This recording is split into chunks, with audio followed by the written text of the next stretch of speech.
ત્યારે ત્યારે આ દેશના ગરીબ ખેડૂતોના દીકરાઓએ ક્રાંતિ કરી છે, સામાન્ય લોકોએ ક્રાંતિ કરી છે, ઉગાડા પગે ફરવાવાળા લોકોએ ક્રાંતિ કરી છે, ફાટેલા તૂટેલા કપડા પહેરવાવાળા લોકોએ ક્રાંતિ કરી છે।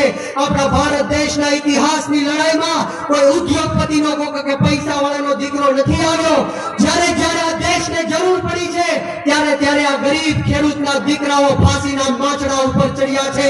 ત્યારે ત્યારે આ ગરીબ ખેડૂતોના દીકરાઓ બોર્ડર ઉપર શહીદ થઈને નમારી પાકિસ્તાનની અમે બાદ ભીડે છે અને આ ભ્રષ્ટાચારી ભારતીય જનતા પાર્ટીના લોકો 3 ટાઈમ પેટ ભરીને જમી શકે છે તો એમાં ખેડૂતોની દેન છે।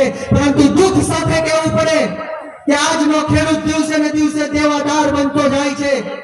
આ ભારતીય જનતા પાર્ટીનું ષડયંત્ર છે કે આ ખેડૂતો દેવામાં જીવવા જોઈએ અને દેવામાં જ મરવા જોઈએ, આ દેવામાં જ જીવવા જોઈએ અને દેવામાં જ મરવા જોઈએ।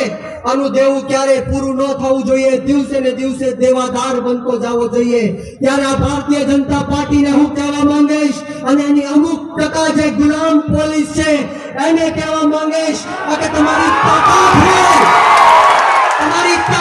હોય તો આમ આદમી પાર્ટીને રોકીને બતાવો। અને હમણાં જ તાજેતરમાં મને સમાચાર મળ્યા છે કે જસદણ વિછેના ધારાસભ્ય અને ગુજરાત રાજ્યના કેબિનેટ મંત્રી કુંવરજી બાવળિયાએ વાણી વિલાસ કર્યો છે। કુંવરજી બાવળિયા એવું કહે છે કે બોટાદ અને સુરેન્દ્રનગર જિલ્લાનો કોઈ સમાજ આમ આદમી પાર્ટી સાથે નથી, પરંતુ હું કુંવરજી બાવળિયાને આજે જાહેર મંચ ઉપરથી કહેવા માંગુ છું કે હજારોની સંખ્યામાં આજે ખેડૂત મહાપંચાયતમાં કોળી સમાજ ઉપસ્થિત છે અને ઉદાહરણ હું તમને આજે આપવા માટે આવ્યો છું।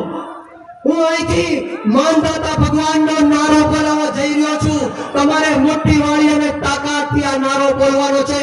બોલો પૃથ્વીપતિ સમ્રાટ માનદાતા મહારાજની જય! મહારાજની જય! કુંવરજીભાઈ સાંભળી લેજો, કોઈ સમાજ આમ આદમી પાર્ટીની સાથે છે, બોટાદનો કોઈ સમાજ આમ આદમી પાર્ટીની સાથે છે। કુંવરજીભાઈ જોઈ લેજો, સુરેન્દ્રનગરનો કોઈ સમાજ આમ આદમી પાર્ટીની સાથે છે।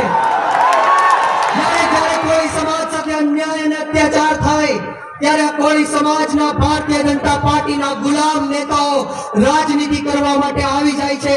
પરંતુ આજે હું ચોક્કસપણે એને કહેવા માંગીશ કે આ જ બોટાદનો કોઈ સમાજ છે જેને આમ આદમી પાર્ટીને 2022ની ચૂંટણીમાં જીત અપાવી હતી।